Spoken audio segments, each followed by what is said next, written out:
goes down to the ground right now. Right now. Think I finally figured out who I am, what my style, to keep my soul to the ground. Thinking up, up, up. Keep that ego. Guys, welcome back to the One Tribe podcast, and we are back in Raw Coffee Company in Al Cruz, and we're back with the familiar faces, the boys, the team, and we've got a special guest, but we'll introduce her in a second. Boys, how are we? All good? Not bad at all. Good. They're going to actually speak into the microphones this week, so you can actually hear them. Yeah. So we had a bit of positive feedback last week with the first run. How'd you guys feel? Yeah, good. Had a couple of DMs, and people said it sort of kind of really resonated with them. So I think it was worthwhile hour spent. That's for sure. I got a good text about you, saying that he was the wiser one amongst the three jokers. Person No, it's good. I think that's what the dynamic we want to hit. You know what I mean? Jace, what about yeah, you? it was good. I think it was good. We touched on a few topics. Yep. Tried to keep it well rounded. And I mean, I'm looking forward to bringing more content to you guys and some different conversations. So yeah. Lovely. So let's jump in. We're going to introduce our guest. Okay. And let's hit the topic first, and then I'll introduce you. So this week's topic, as you guys have seen, as advertised, was being a female in a male dominant space. And, I've picked this week's guest on the back of her social media, number one, and what I feel as from an outsider's perspective, what I feel like she's trying to achieve in a industry that is A, saturated, B, which is very male dominant. Welcoming Miss Sarah Prestige, and her last name is Prestige. It's definitely Prestige. So welcome, man. Hello, thanks for having me. Not a problem. So yeah, you've heard why we sort of asked you on. Give me a rundown about your background in Dubai first of all, and then lead it into the fitness industry. So how long you've been here? What's your background? And let me know a bit about your life in Dubai. So I'm Sarah. I've been in Dubai 8 years this week, actually. 8 years. 8 years. Congratulations on making it. Squid Games. I know, right? Get less for murder. Exactly. And I've been training now, been PTing for 5 years, nearly 6. Yep. Worked for myself the whole time. I've never worked for like a chain or anything like that. I've always jumped straight in the deep end, worked for myself and hit the ground running. I think that's all of us, right? Have you? No, I started off. I went through Fitness for Life first, Silicon Oasis, and then to that other gym that won't be named on this podcast. Yeah, because they don't give us any sponsorship money. So. And then went out on my own, which is 100% better. Yeah, Jason, I'm from the same background, more or less. I had fitness first for a little bit there back in Oz. Yeah, but here I came with Ultimate Performance. So I actually, you were the UP, and then I stepped out into the freelance world, which I mean I think is very opportunistic for Dubai PTs. I think like there's a big market for freelance training, and I think. Yeah, I think it's definitely me. I mean, personally, I think it's the place to be if you're a coach here, for sure, running your own show. Yeah, nice. Definitely. You do need to be top of your game though in order to survive, because it's a saturated industry, right? Big time. Well, credit to you to absolutely just work for yourself for the last 8 years. That's a massive achievement in itself. Especially in this game. Yeah, absolutely. Thank you. That's awesome. So tell me a bit about your company. Like you run your own company. I heard before we went to air that you've got a couple of things going. So tell us about them. I have indeed. So by day, I'm obviously a personal trainer, and you'll find me on Instagram at Prestige Fitness. And then I train a lot of the clients out of their own homes, and then the other half I work out of 24 Fitness, which is where I've met you guys. Yeah, nice. And I also have a endurance cycling events based company called the Desert Cycle, where we specialize in endurance cycling events, which are extreme long distances, and we're cycling all 7 Emirates in under 24 hours. All 7 Emirates under 24 hours? Absolutely. Wow. I thought I heard that wrong. 7 days? I love the look on your face just then. No, I thought no. How many kilometers was it? Sorry? How many kilometers? 321. 321. Yeah. Under 24 hours? Yeah. Oh, we'll do it quicker than that. I reckon like maybe 15 hours. And you're participating? No, not in this one, because I'm current first aider and support vehicle. It's like us coaches, yeah. see if anyone dies first. And then can you do your workouts that you write on the board? Oh no, I got injured. Good on it. Okay, that's also like you're building that. There's obviously a team involved, and yes, yeah. For each event, obviously there's a different group of people.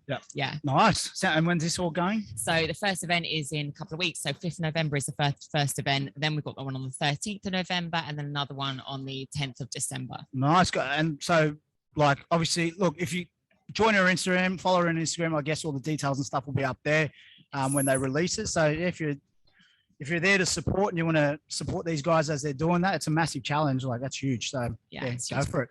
So you've got a few things going on. I like it. Now, I guess let's just get stuck into the topic. So being a female in a male dominant industry, especially in Dubai, you know, knowing the background that you've only worked for yourself, I guess that's also a harder way to get into this whole space, right? So do you find it challenging as a female, especially now you're trying to break the market on the gym floor and stuff rather than the homes? How are you finding it? Are you finding it hard, or are you finding it sort of you take it as it comes, or like, you know, what are the daily challenges that you're facing? Let's go specifically getting clients. Like, do you, have clients walk up to you on the gym floor saying, you know, can I talk about your services, etc., or is it on Instagram? Where's most of your activity from clients coming, floor or social media? Definitely social media, and for me in particular, it's definitely Facebook. And like the Facebook groups and things like that. And just more recently, as I've been a lot more active on Instagram, people are starting to come through on Instagram as well. But obviously, you know, there's always people on the gym floor that will approach you because if you are female. And it is, as you say, it is a very male dominated industry. Yes. All right. So let's stay on that topic in terms of the whole social media thing. So as I said, as we opened with, I was going through your social media yesterday. And I feel like you're very driven towards the education purpose. Like, you will explain, you know, what you're doing, why you're doing it.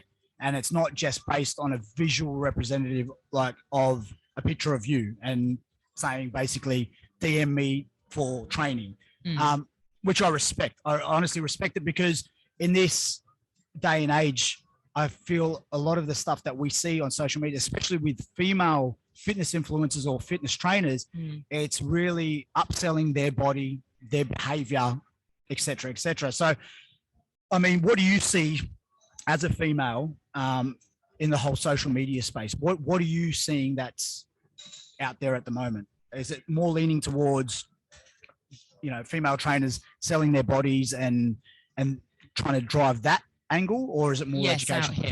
Out here for sure. There's a lot more of that. They're not particularly people that I would follow.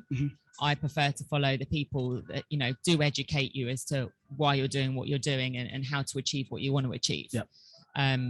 Through sort of, you know. Do you think this is why you've been able to sustain yourself for quite a long time in the industry, because you do push that side that you do more so, and not just relying on great pics all the time with absolutely no content to go with it? I like to think so. Well, I would say so, because 8 years working for yourself, you're in. I've been here 8 years, working for myself for 5. Okay, even so, 5 years is. You're either gonna start to get momentum in the first 2 or 3 years, or you're not, and that's when it's too hard and people drop out after the first year or two. So if you've been here for 5 years, something's working. Yeah. So it's obviously got to be. It's a pretty good indicator that the path you've taken is the one that's becoming productive. Definitely. I mean, I do try my best, obviously, to educate people as to, you know, why we're doing what we're doing in the gym.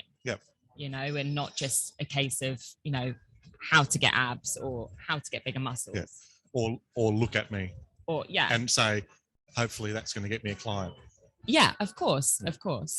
I feel like what I see, and it's not because I followed this, it's obviously targeted towards us being trainers and in that space, is that a lot of the female trainers in this city, and let's just keep it to Dubai, is that using, better lack of word, sex or being a sex symbol to sell their services. Now, they could be completely amazing people, but still having to think they need to keep up by, continuously putting bikini photos up and lingerie photos up and some bullshit quote underneath it. I think some of them do. It starts to the line between that and fitness starts to get real blurry. If you're going past that blurry line, you're leaving fitness behind. Well, 100%. Yeah. There's a difference between taking photos of you working out in the gym to taking photos of you at the beach in a skimpy bikini. What's that got to do with fitness?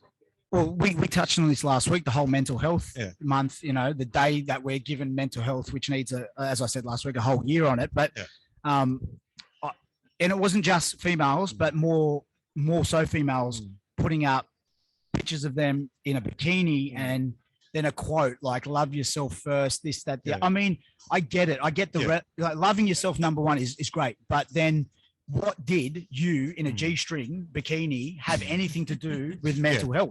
Unless you're going to put context with it, like a story. A year ago, all I want, my goal, I was I had no confidence to wear a bikini to the beach. I wasn't happy with my body. Yeah, mental agreed. health suffered, 100%. And then I had this journey, and now I've actually built that confidence. Yes. To be able to wear a bikini at the beach, and then that picture, then people can relate to that. They can understand there's a story behind it.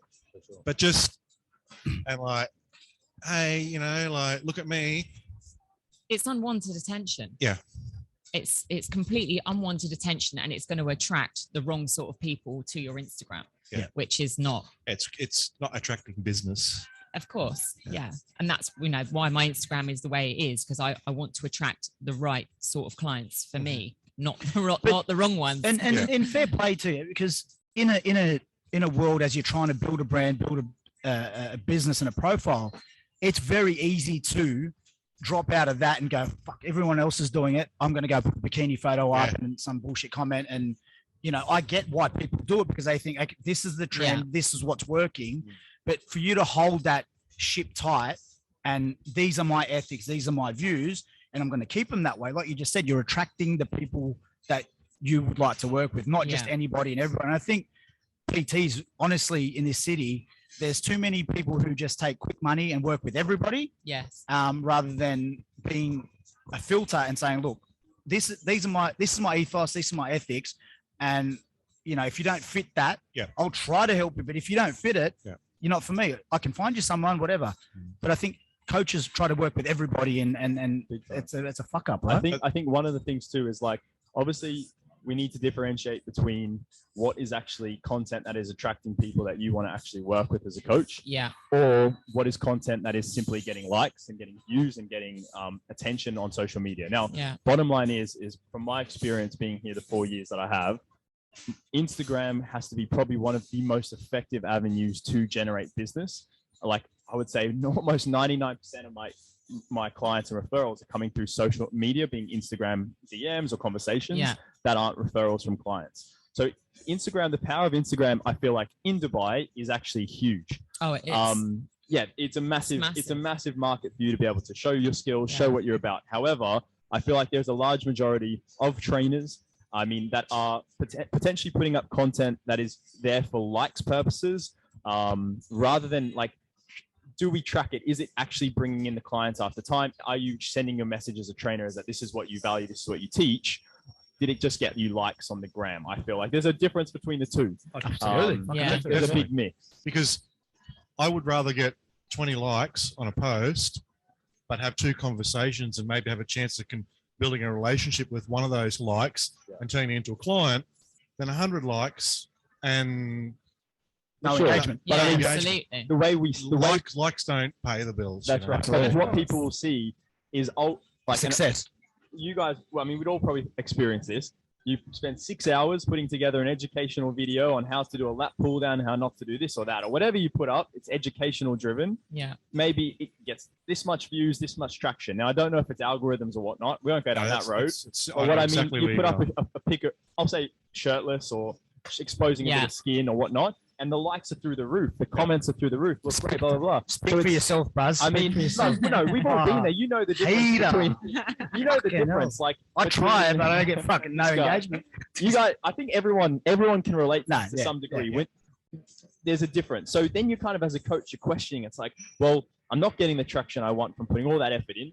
I'm just going to go to a shoot by the beach or whatnot and throw up some content. Now, that's fine too, but then I would say that there is a line between showing off our body, showing athleticism and fitness and health and fitness, and then kind of sexualization and like showing off our bodies in a bit of a different light. If that's the avenue you want to go down, fine. But if you want to try and differentiate as a coach, well-educated, for results, marketing to a certain demographic, then I feel like you can't tap into both of those markets. No, absolutely. Can I just like, I've said this before, and I feel like as I get on every year in this industry and in this city, once upon a time, definitely I was like that.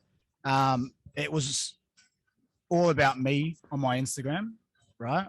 And let's take away my Instagram. Let's go company Instagram. People will respect you as a coach, and I said this to you when you first started on the floor. I was like, show what you as a coach can do for people versus what you can do. No one gives a fuck. I promise you, no one cares about what you're leg pressing. Yeah, true. What you do. No one cares, bro. True. If you show, like, let's say one of your clients, right, 100%. Knocking out fucking, I don't know, 100 kilos on a leg press for 12 reps, and another mum sees that and goes, "What the fuck? That's crazy." That's a progression in what you've done for someone's life. Yeah. Not only like on the gym floor, but then you've got the turnaround stories, how someone's mental health got better because of training. They might not have lost a kilo, and that's fine. But those stories are what resonate through social media. So somebody that doesn't know you or that person can see this and go, if they can do it, I can do it. You know what I mean? So true, bro. And I think sometimes, and in my case, it's very relevant. I don't live the life of a lot of my clients. They work in the corporate life, or they're parents, single parents. They've got kids. They've got school drop-offs. So for us to sometimes say, well, I'm in the gym, I'm doing this and that. This is how good I look, etc. Sometimes it's quite hard for the market that we're trying to help to actually relate to us. Yeah. So by showing them the stories of our clients and having them, that kind of approach, like you're saying, it makes a big difference. They're going to turn around and go, "You're meant to look like that. Yeah. You're fucking on the gym floor for 7 hours." You know what I mean? Like, if you didn't look like that, there'd be dramas. Like, you wear comfy clothes and you work where we go an hour a day. That's right. 3 hours a week. You know what I mean? But that's this is another story. Yeah. So what's your demographic of clients? Like, what's your main client base made up of? The majority, not all. I do have a handful of men at the moment, but the majority of them, I would say, between the ages of sort of mid-30s to mid-40s, usually, pre or postnatal, generally. And is that where you see the direction of your coaching going with, as a client base, knowledge base you want to continue, or are you looking to shift? Do you want to try something else, or do you want more males, less males, more females, a different age group, a different type of training, or what do you see yourself going for in the next 12 to 18 months? I definitely want to focus more on the weight loss side of things. Obviously, if they're postnatal, then fine. But I really enjoy. I get such satisfaction from seeing somebody go from this size to this size. For me, that's just massive job satisfaction. Yep. So I definitely would like to focus more on like the weight loss. Sounds like a PT. Yeah, you sound like a PT. All right. you can find me at. No, let's stay on that topic, because you said you have a handful of men. I do. Right now, let me go back to the whole sexualization thing on social media. I feel like unwanted attention, like you just said, that a lot of females put out there, and multiple bikini shots, and they look amazing. Don't get me wrong, they look great in those photos. But when you complain and you say, "Sorry guys, that's fucking. We're in a nightclub." Fuck's sake. When they complain about someone sending in a DM, like a sleazy DM or whatever, like you said, it's unwanted attention. Have you put that energy out there to then receive that energy back? And then you're complaining about it, saying, all I'm getting is fucking dick pics and this, that, the other. It's unwanted. But how did that start? Was that because of your social media? Was that because of what you were putting out there as energy? Now, would you agree that, because I'm sure you've got a lot of girlfriends out here that are maybe in the industry or whatever, that probably face this on social media. You've probably faced this on social media. Last week. Okay. Tell me Last about it. week. Don't mention names, but tell me about it. No. Can't even remember his name, to be honest. I actually don't know. didn't put a name with his pic. I had a guy message me, he said he wanted to start training and how much of the sessions and where did I work out of and everything else. And I told him that I worked out of 24. And he said, well, can you come to my home? And I said, well, I can. But obviously, he lived at the Fairmont on the Palm. I said, well, you have a gym. What, can we not use the gym? No, he wanted it in his home. I was like, right, okay, fair enough. Like, give him the benefit of the doubt. This guy could be married, I don't know him. So I said, right, okay, let's arrange a Zoom initial consultation. So, because I'm kind of done with doing the face-to-face initial consultations these days. We don't need to do it, right? Okay. So he was like, well, I'd much rather meet in person. Of course you would, champ. Of course you would. I'll be the guy with the rose. So anyway, he insisted that we met face to face. So we made a date, in Starbucks on the Palm at 1 o'clock on this Tuesday afternoon. Anyway, so then it got nearer to the time and he was like, maybe, how about we don't meet at Starbucks? How about we maybe go to one of the hotels down on the Crescent and we'll go and have some lunch? And I said, well, unfortunately, I've got a client like straight after you, so I haven't got time for lunch. So let's stick to the Starbucks plan. Okay, fine. He was okay with that. And he at the last minute, he then came back to me and said he got called into work. And dropped his nuts, old fella. I was like, oh no, it gets better. It gets better. And then he said he got called into work. He said, so how about we make it on a Friday or a Saturday? So then I've got time for lunch.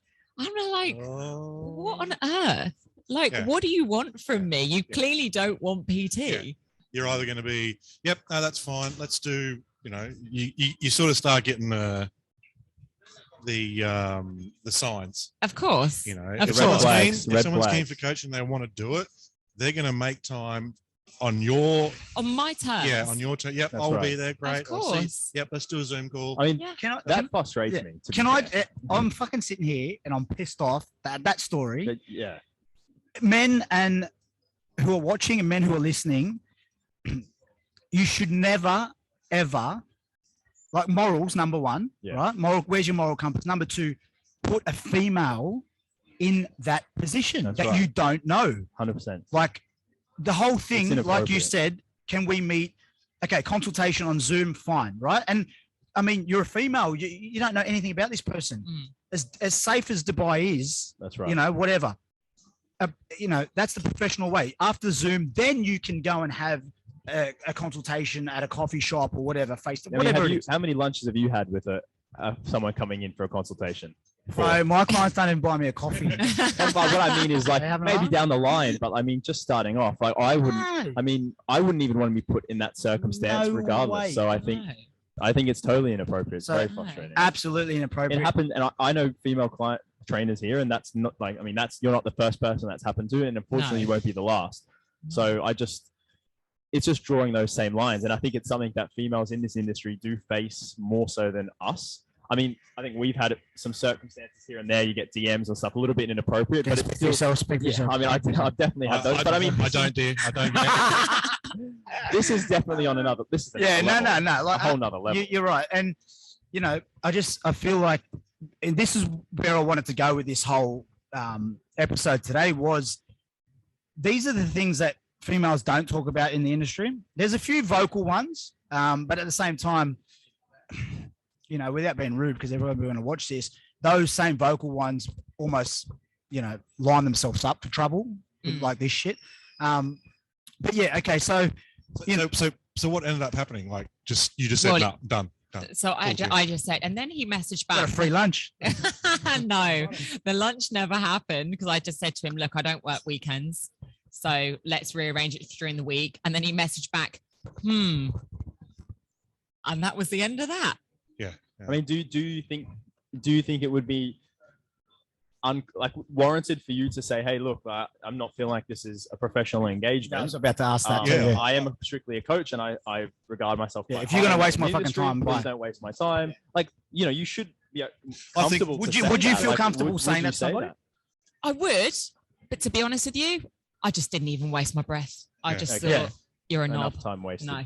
Yeah. But I also feel like, and not having go how you handled that, was that could have been cut off basically there and then with a message directly shot back saying, I just don't feel like this is a professional conversation. Yes.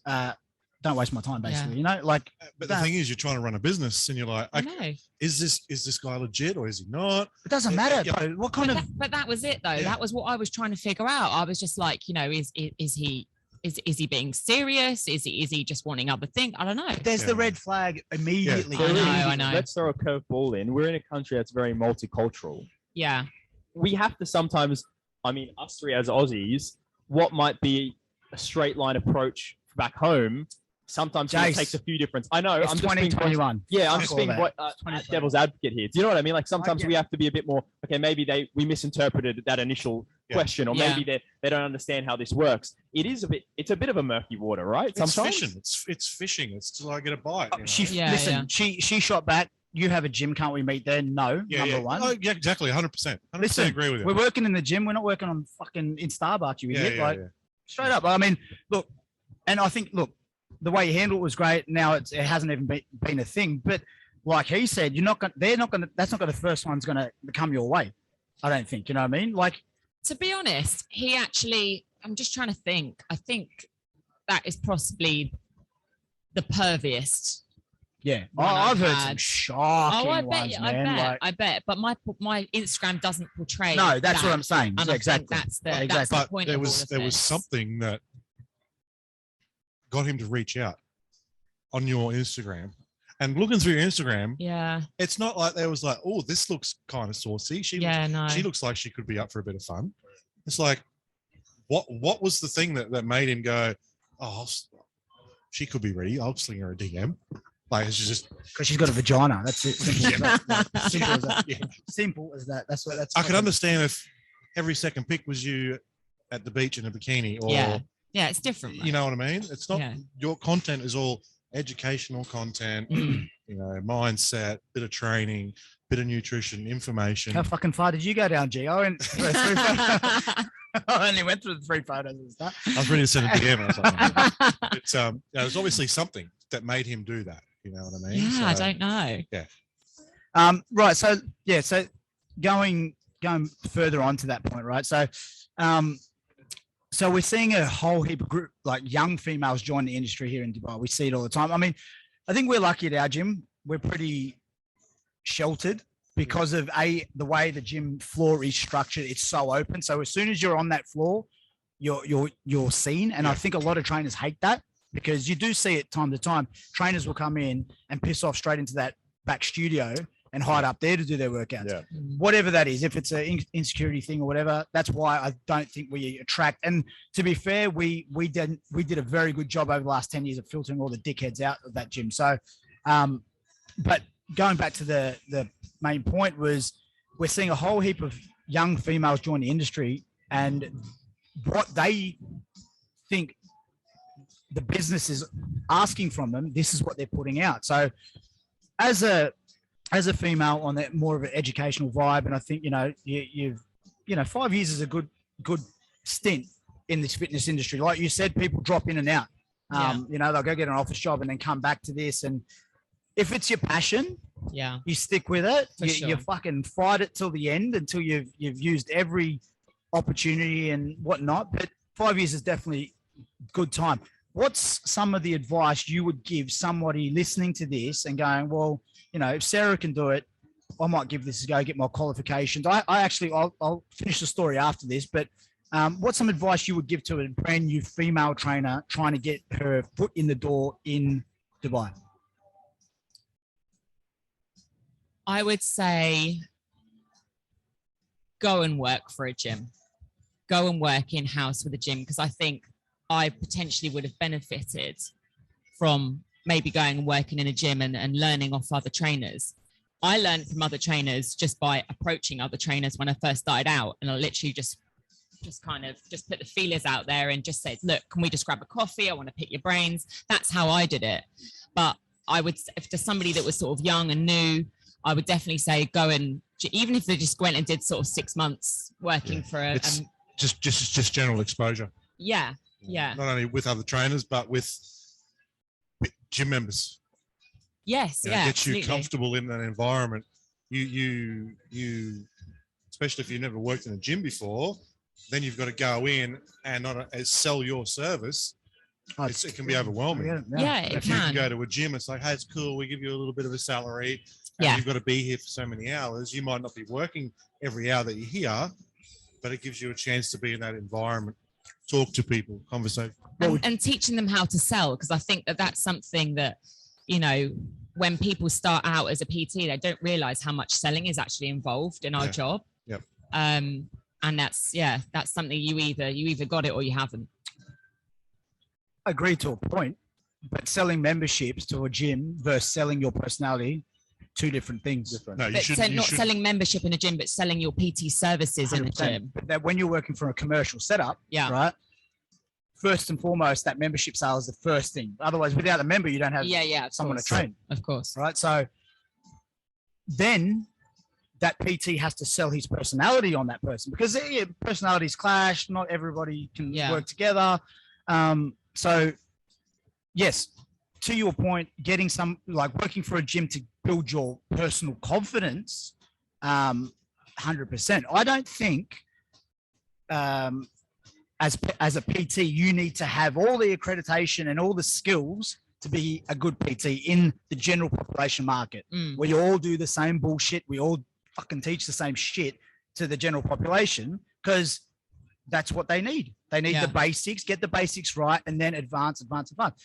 Athletes are different, whatever, but it's about personality. Now, if you're telling a mum of 3 about nutrition and to keep her calories here and sleep fucking 8 hours a day, 8 hours a night, and she's looking at you like, oh, where are your kids? And you're like, oh, I got a dog at home. And you're like, I can't relate. What? The mum can't. I was like, well, Sarah, shut up. You don't know what I'm feeling. It's so much stress. But then your personality comes out and you can actually flex with that and go, actually, I'm understanding on that fact. So let's just get you turning up on time to your booked sessions as a discipline for the first 3 months. And then we'll start pushing some nutrition advice your way, because I feel like and again, don't take this as offensive. This is how you operate. I'm just, from what I've seen over the last 16 years here, is that I'll see consultations happen, and, the trainer will be going, giving his